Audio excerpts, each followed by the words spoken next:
সত্যজিৎ থেকে রহমান কিংবা গুলজার থেকে রেসুল পুকুরটি বিভিন্ন সময়ে অস্কারের মঞ্চ কাঁপিয়েছে ভারতীয়রা। আচ্ছা, আপনাদের কি মনে আছে সেই ভিডিওটার কথা, যেখানে সত্যজিৎ রায় হাতে একটা অস্কার ট্রফি নিয়ে হাসপাতালের বিছানায় শুয়ে রয়েছেন এবং সেখানেই তারই জয় সম্পর্কে কিছু কথা বলেছিলেন? সালটা দেখো 1992। এরপর পেরিয়ে গেছে 32টা বছর। 2024 সালে 96তম একাডেমি অ্যাওয়ার্ডস অনুষ্ঠিত হয়েছে লস অ্যাঞ্জেলসে, যেখানে ক্রিস্টোফার নোলানের পরিচালিত ওপেনহাইমার 13টি মনোনয়ন ও 7টি অস্কার পেয়ে জিতে নিয়েছে সেরা শিরোপা। এছাড়াও Barbie, poor things, killer of the flower moon দাপিয়ে বেরিয়েছে অস্কার মঞ্চ। গতবার নাটু নাটু এবং দ্য এলিফ্যান্ট হুইসপারার্সের জন্য যেখানে দুটি ভিন্ন বিভাগে অস্কার এসেছিল, সেখানে এবারে মনোনয়ন পেয়েও ভারতের ঝুলি একেবারে অস্কার শূন্য। 1957 সালে সেরা আন্তর্জাতিক ফিচার ফিল্ম বিভাগে মেহবুব খানের মাদার ইন্ডিয়া প্রথম অস্কারের জন্য মনোনীত হলেও সেবার কিন্তু অস্কার লাভ হয়নি। তাহলে আপনি কি জানেন ঠিক কবে প্রথম অস্কার জিতেছিল ভারত? চলুন এক নজরে দেখে নেওয়া যাক কবে কবে অস্কার লাভ হয়েছে ভারতের, এবং এই বিষয়ে বিস্তারিত জানাবো আজকের এই ভিডিওতে। তাই শেষ অবধি দেখতে একদম ভুলবেন না কিন্তু। একটা প্রশ্ন করি আপনাদের, আচ্ছা আপনারা কি চেনেন ভানু আথাইয়াকে?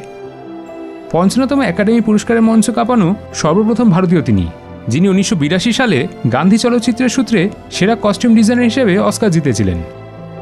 এর ঠিক 10 বছর পর পরিচালনা সহ চলচ্চিত্রের বিভিন্ন শাখায় অসামান্য অবদানের জন্য সত্যজিৎ রায় ছিলেন প্রথম বাঙালি যিনি অস্কার জিতেছিলেন।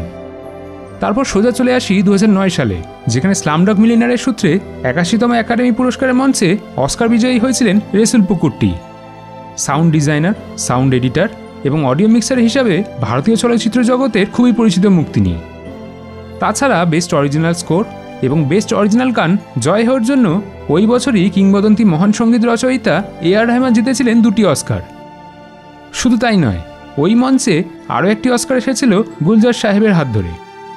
সেবার জয় হোর গানটির জন্য সেরা মৌলিক গানের বিভাগে অস্কার জিতেছিলেন তিনি। তারপর আবার দীর্ঘ প্রতীক্ষার পর গত বছর অর্থাৎ 95তম একাডেমি অ্যাওয়ার্ডস মঞ্চ থেকে ব্লকবাস্টার ফিল্ম RRR এ নাটু নাটু গানের জন্য MM কিরাভানি এবং চন্দ্র বোস সেরা মৌলিক গানের বিভাগে একটি অস্কার জিতেছিল।